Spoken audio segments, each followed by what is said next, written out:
C'est Benoît F1. Aujourd'hui, on se retrouve pour une nouvelle vidéo sur ma série où on passe en revue tous les pilotes de la saison 2019 de Formule 1. Et aujourd'hui, on change d'écurie puisque maintenant on passe à Red Bull et Verstappen entre autres.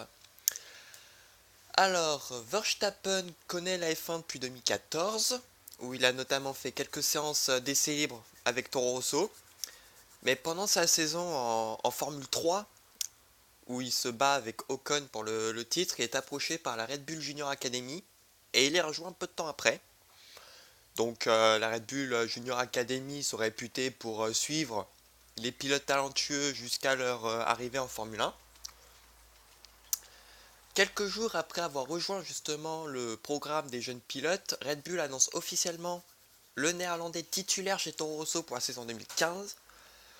Chez Toro Rosso qui vont même avoir un line-up totalement changé puisque Sainz sera son nouveau coéquipier. À seulement 16 ans, moi à son âge j'étais en seconde. Bon. Il participe à quelques séances d'essai au volant de la STR9 et réalise même le 6ème temps au Brésil avec la monoplace de Jean-Éric Vergne. Donc plutôt bien quand même. Alors, il commence sa saison en 2015, donc chez Toro Rosso avec Carlos Sainz comme coéquipier, à tout juste 17 ans. Il participe à sa première saison donc en Formule 1 et devient le plus jeune pilote à rouler en Grand Prix, évidemment. À l'issue de la manche inaugurale, il part P12, mais alors qu'il était dans les points, il abandonne sur incident mécanique. Dommage pour lui, mais se rattrape et devient à 17 ans et 108 jours le plus jeune pilote à marquer des points en finissant 7ème, donc il bat le record de Vettel, mais abandonne une seconde fois en Chine alors qu'il était 8ème sur un nouvel incident technique, puis encore une autre fois à Bahreïn à cause des problèmes électroniques. Bon, en même temps, tu me diras, ton Rosso n'était pas si fiable que ça en 2015. En Espagne, il égale sa meilleure qualification. Il part P6 devant Sainz. Donc, belle perf pour lui, mais finira 11ème avant de connaître un accident important percutant Grosjean. Donc, pour vous résumer un petit peu la situation, on est, il me semble, à une vingtaine de tours de la fin. Ça se battait pour le. Attends, ça se battait, je crois, pour la 8ème place entre Grosjean et Verstappen. Verstappen a retardé son freinage à Sainte-Dévote, mais malheureusement, il s'est décalé trop tard et percute la Lotus, j'allais dire la As, non, la Lotus de Romain Grosjean et tape le mur. Il a bien cassé la voiture. Heureusement, il s'en sort enfin, sans blessure, donc content. Mais se fera quand même pénaliser d'un recul de 5 places pour Montréal, évidemment pour conduite dangereuse. Mais il marque de nouveaux points en Autriche avec une 8ème place, puis finit à une 4ème place en Hongrie. En même temps, tu me diras tous les abandons qu'il y a eu. À la trêve estivale, il est actuellement 11ème avec 22 points. Et il est à seulement 2 points de la 9ème place d'Hülkenberg. Donc c'était serré. Hülkenberg était 9ème avec 24 points, Grosjean 10ème avec 23, Verstappen derrière avec 22. Alors qu'à ce moment-là, Sainz était 15ème je crois avec 9 points. Donc on va dire que Verstappen lui mettait un petit peu une petite pilule. Il monte 10ème au championnat en marquant les 4 points en Belgique, puis inscrit de nouveaux points au Japon. Donc tu vois quand même que ça s'arrête pas là. Et au Grand Prix des États-Unis, quelques jours après avoir fêté son 18e anniversaire, il finit P4 et donc marque les 12 points. Donc pour sa première saison en Formule 1, c'est 12ème au championnat avec 49 points et 5 DNF, sachant que son coéquipier finit 14ème je crois avec 27 points, un truc comme ça, ou 22 points. Donc Verstappen, oui, je crois qu'il finit d'ailleurs devant Grosjean en championnat, donc très, très bon classement, enfin très bonne saison pour Verstappen. Ensuite, 2016, il réalise, donc toujours chez Toro Rosso, toujours avec Sainz comme coéquipier. Il réalise sa meilleure qualification en se classant 5ème en Australie. Mais à cause d'un problème au stand, il finira que P10, plus un tête à queue, à cause de son coéquipier. Mais il a réussi à se rattraper en finissant 6ème à Bahreïn. Il a inscrit de nouveaux points en Chine en finissant 8ème, puis connaît son premier abandon en Russie sur incident mécanique alors qu'il était P6. Donc on se dit, faut qu'il se réveille en Espagne. Et là, la surprise, c'est que entre le Grand Prix de Russie et le Grand Prix d'Espagne, qu'est-ce qu'on apprend? Entre Verstappen et Kvyat, va y avoir un switch. Donc du coup, Verstappen chez Red Bull, Kvyat chez Toro Rosso, donc il retourne à la case départ. Et pour sa première course chez Red Bull, il part 4ème, pas trop loin de son nouveau coéquipier Daniel Ricciardo. Et à 18 ans, 7 mois et 15 jours, il réalise sa première victoire en luttant quand même pendant à peu près une dizaine de tours face au vétéran du plateau qui est Kimi Raikkonen. Et donc devient le plus jeune vainqueur de l'histoire. Mais abandonnera ensuite à Monaco sur un accident où il percute le mur au casino, je crois. Mais il se rattrape en finissant 2ème en Autriche, puis 3ème en Allemagne. Grâce à Ricciardo, en gros, au Malaisie, Verstappen finit 2ème derrière Ricciardo, son coéquipier, ce qui permet donc à Red Bull de réaliser son premier doublé depuis 3 ans, depuis 2013, donc mine de rien, ça faisait quand même un bout de temps. Puis termine à une nouvelle 2ème place au Japon, en résistant quand même à Lewis Hamilton, même si le dernier tour, c'était discutable en matière de défense. Il fera une magnifique course au Brésil en dépassant 11 voitures en 16 tours sous la pluie. L'avantage d'avoir fait le karting, c'est qu'il a pu adopter des trajectoires karting justement. Donc sa trajectoire karting, c'est de prendre assez large le virage pour avoir une meilleure accélération. D'ailleurs, il a bien enroulé Rosberg dans les S de Senna, ce qui a été d'ailleurs élu meilleur dépassement de la saison. Et réalise le meilleur tour, ce qui permet à 19 ans, 1 mois et 14 jours d'être le plus jeune pilote ayant fait un meilleur tour en course. Alors, cette saison, donc il terminera avec une victoire, un meilleur tour, 7 podiums, 3 abandons et donc finit 5ème avec 204 points. 2017, il connaît une saison avec beaucoup de malchance quand même, notamment au niveau des abandons. Surtout de la fiabilité moteur surtout. Donc il commence 5ème en Australie et terminera à la même place le lendemain. En Chine, il partait P16, il s'était fait surprendre justement par la pluie, mais justement ça débutait pas sous la pluie mais sur piste humide, donc les pneus intermédiaires obligent. Il réadopte la trajectoire karting pour monter sur le podium, mais abandonne pour la première fois à Bahreïn sur une casse moteur. Justement, on parlait de la fiabilité.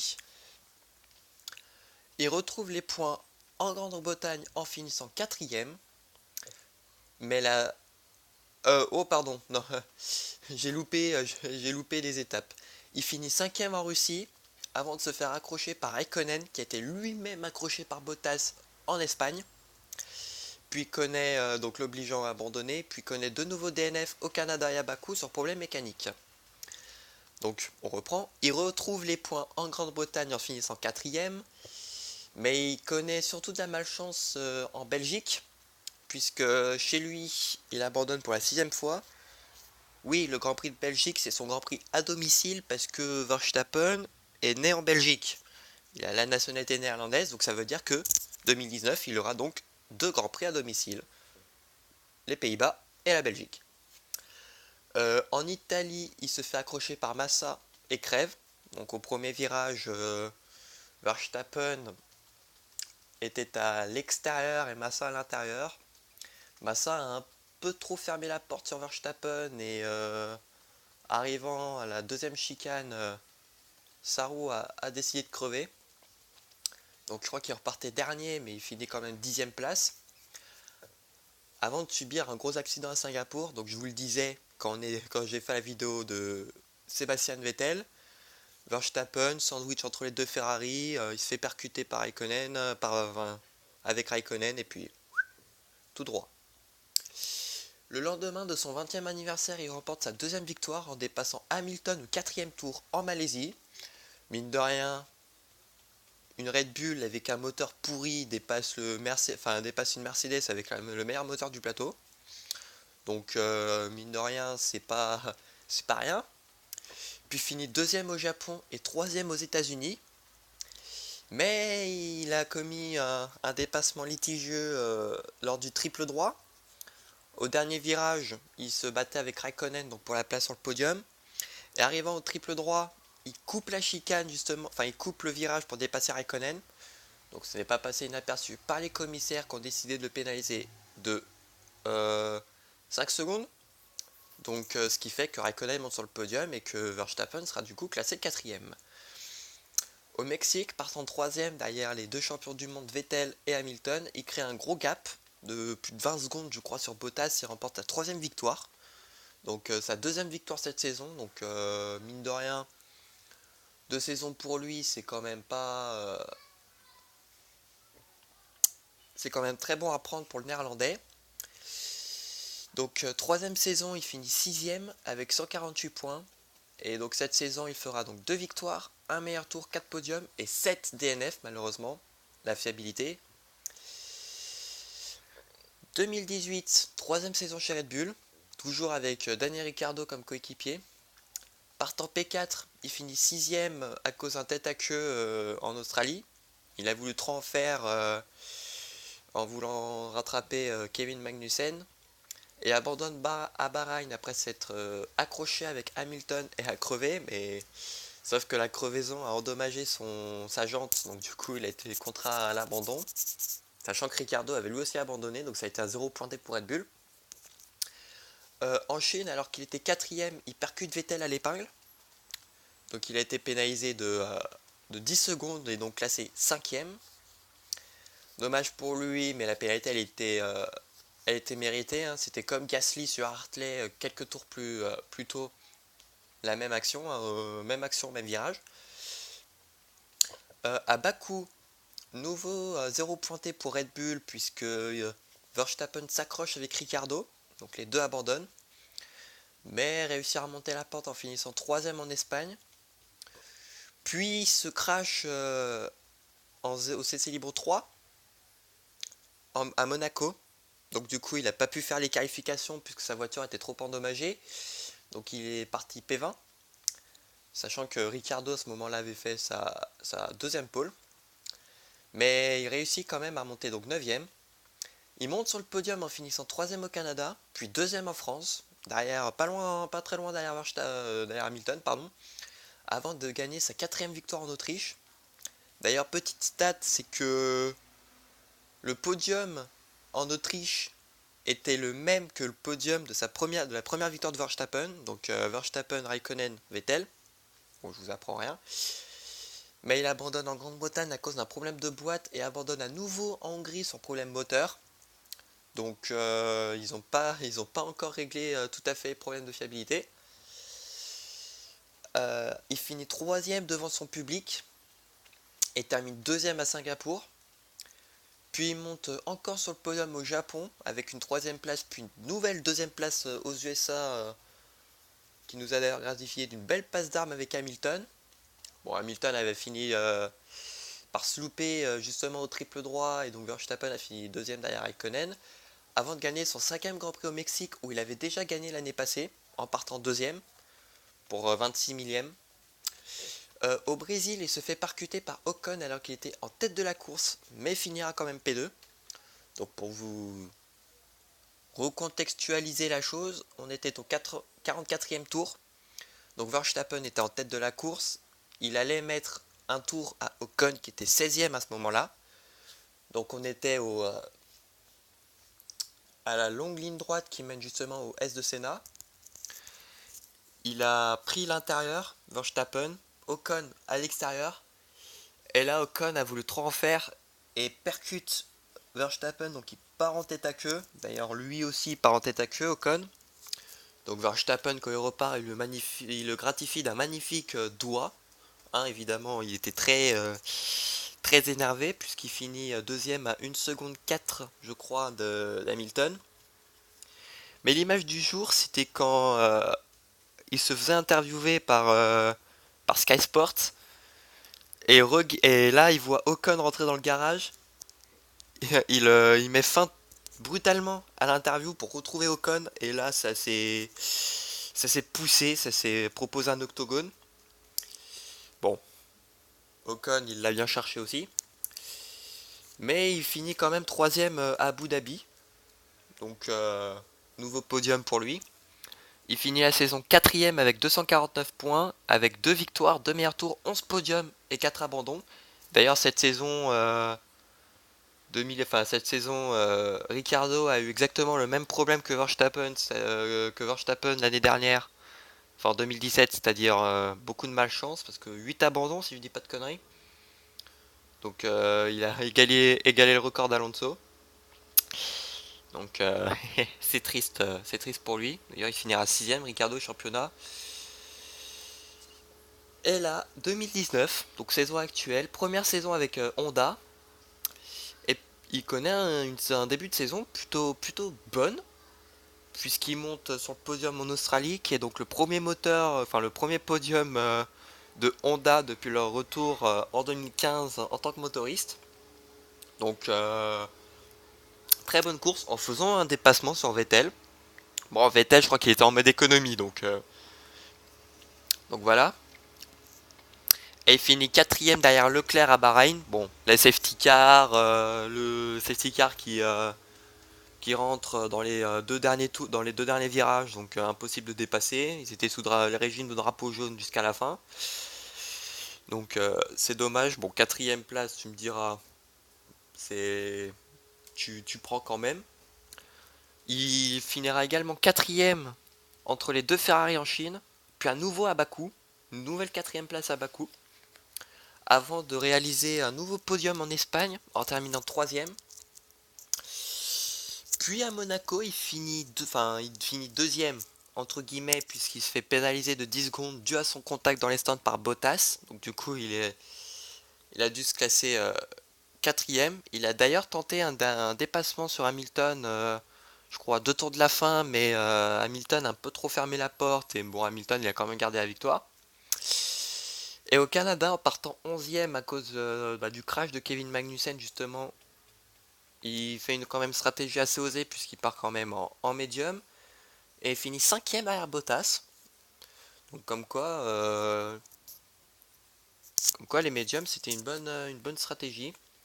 Donc pour le moment, après 7 courses, il a actuellement 2 podiums. Donc 0 DNF, 0 victoire, enfin bref. Donc ouais, 0 DNF. Et est actuellement quatrième avec 88 points. Bon, qu'est-ce qu'on peut espérer pour Max Verstappen pour la suite de sa saison? Eh bien, qui continue à massacrer Gasly comme il le fait, même si je pense qu'il va pas avoir trop de mal là-dessus. On en reparlera jeudi quand ça sera au tour du français. Euh, Pourquoi pas après? Ça risque d'être très compliqué, sachant que le châssis Red Bull a un peu diminué par rapport à 2015-2016 où vraiment la Red Bull était vraiment une référence en termes de châssis, a glané une victoire. Après, sur un circuit genre peut-être Singapour, à la limite, tu te dis pourquoi pas.